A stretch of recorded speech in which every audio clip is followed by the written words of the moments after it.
আগো থেকে বুঝছা রিজার্ভে আইছি। শিবপুর হেডমাস্টার কি হাই স্কুলের আর আমার খোরশেদ ভাইকে দিছি আর একজনকে দিয়ে আলগা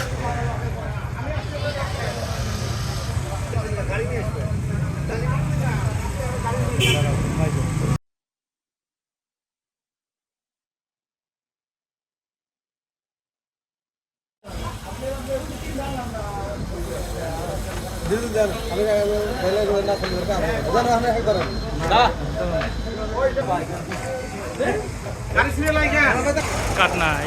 আরে আমাকেও দেয় নাই কালকে বুঝ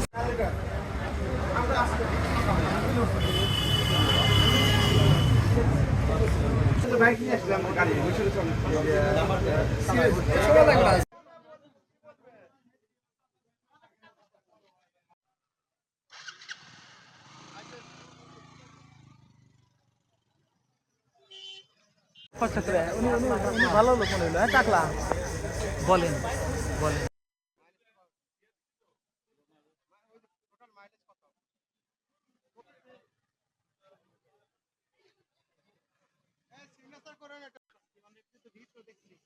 অবস্থার ভিতরে বৈশ্বিক পরিস্থিতিতে বা বর্তমান সরকার যে সুষম বন্টনের জন্য তেলের সুষম বন্টন যে নিশ্চিত করেছে, এই জন্য আমার ভালো লাগছে যে সকলেই শৃঙ্খলার ভিতর দিয়ে নিয়মের মাধ্যমে ফুয়েল কার্ডের মাধ্যমে তেল সংগ্রহ করছে। এতে বিশৃঙ্খলতা কম হচ্ছে এবং সুষম বন্টন হচ্ছে।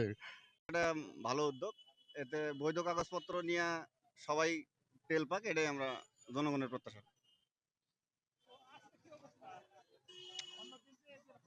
না, আজকে তো ভোগান্তি নেই। আমার সামনে 10 জন ছিল, আমি 11 জনের বেলায় তেল পেলাম আর কি। অফিস শেষ করে যাইতেছি, বাড়ি বগুড়া শেরপুর চলে যাইতেছি তেল নিয়ে। হ্যাঁ, আলহামদুলিল্লাহ। মোটামুটি এই ফুয়েল কাট করার জন্য আমাদের সরকারকে অনেক ধন্যবাদ। কারণ এই ফুয়েল কাট করে আমরা মোটামুটি এখন তেল পাচ্ছি। এর আগে আমরা তেল পাইতাম না, অনেক জাম ছিল। কারণ জাম থাকার কারণে গাড়ি এসে অনেক মানে ভিড় করে ফেলতো, এই জন্য আমরা তেল পাইতাম না। দেওয়ার আগে অনেক লোক থাকতো, অনেক ভিড় হইতো, অনেক গ্যাঞ্জামও হইতো। এখন ফুয়েল কাট দেওয়ার পরে মোটামুটি একটু স্থির হয়েছে, ভিড়টাও একটু কম থাকে এখন। তেল মোটামুটি একটা স্বাভাবিক পর্যায়ে আসতেছে আর কি, পুরোপুরি স্বাভাবিক বলা যায় না, তবে মোটামুটি একটা স্বাভাবিক পর্যায়ে আসতেছে। সামনের দিনে প্রত্যাশা আসলে অনেকের আবার এরকম একটু ভোগান্তি হচ্ছে। সবকিছু ইজি ওয়েতে দিয়ে পাবলিক যেন সন্তুষ্ট থাকে, প্লাস আমরা মালিক পক্ষরা আমরাও যেন সন্তুষ্ট থাকি, সরকারও সন্তুষ্ট থাকে। সবকিছু মিলিয়ে যেটা ভালো হয় সেটা সরকারের কাছে দাবি জানাচ্ছি। এখন যেটা হচ্ছে সেটা হচ্ছে ফুয়েল কাট ছাড়া কোনো তেল দেওয়া হচ্ছে না। নো ফুয়েল কাট, নো পেট্রোল। এখানে আগে যেমন ছিল ফুয়েল কাট ছাড়া তেল দিতে গেলে নানা অনিয়ম হয়েছে এবং অনেকে বেশি বেশি তেল নিয়ে গেছে বা অনেকে পায়নি। কিন্তু এখন সকলেই তেল পাচ্ছে এবং যতটুকু যার ফুয়েল কাট যা লেখা আছে তাই দেওয়া হচ্ছে।